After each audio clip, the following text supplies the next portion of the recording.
Ring road Shivshakti માર્કેટમાં બીજા દિવસે લાગેલી આગને લઈ મેયર અને મનપા કમિશનરે માર્કેટની મુલાકાત લઈ ફાયર ઓફિસર સાથે ચર્ચા કરી હતી।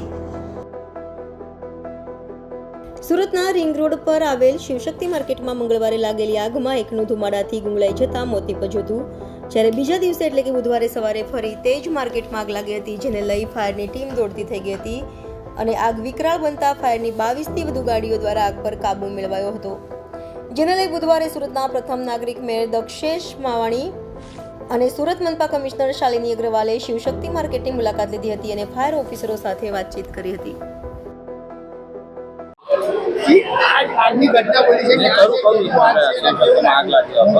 આ બિલ્ડિંગમાં ગઈકાલે આગની ઘટના બની હતી અને આગ કાબુમાં આવી ગઈ હતી। સાંજે 7:30 કે 8 વાગે અધિકારીઓ આગ કાબુમાં આવી ગઈ પછી જ આ સ્થળ છોડ્યું હતું।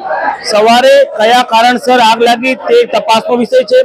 જ્યારે અધિકારીઓ આ સ્થળ પર પહોંચ્યા ત્યારે ઇલેક્ટ્રિકમાંથી ધડાકા થતા હતા, એટલે અમારું આકલન છે ઇન્વેસ્ટિગેશન બાદ જ અમને ખબર પડશે કે કોણે ઇલેક્ટ્રિક કિટ શરૂ કરી છે આ બિલ્ડિંગમાં, એના આધારે આગ લાગી એવું અમારું માનવું છે।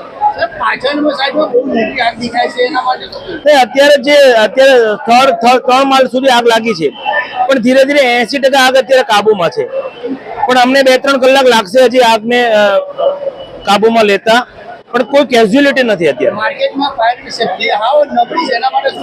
અત્યારે તો આ બિલ્ડિંગ નું તો મેં આવીને પહેલા જ જાણ કર્યું કે અહીંનું એનઓસી પણ હતી ને ફાયર સેફ્ટી પણ હતી। નહીં, બીજા કોઈ બિલ્ડિંગમાં આવું કોઈ હશે ફાયર સેફ્ટી ને હશે તો એનું ચેકિંગ પણ કરાવશું, પણ આ બિલ્ડિંગમાં તો સંપૂર્ણ કાર્યરત હતી એવું મને જાણવા મળ્યું।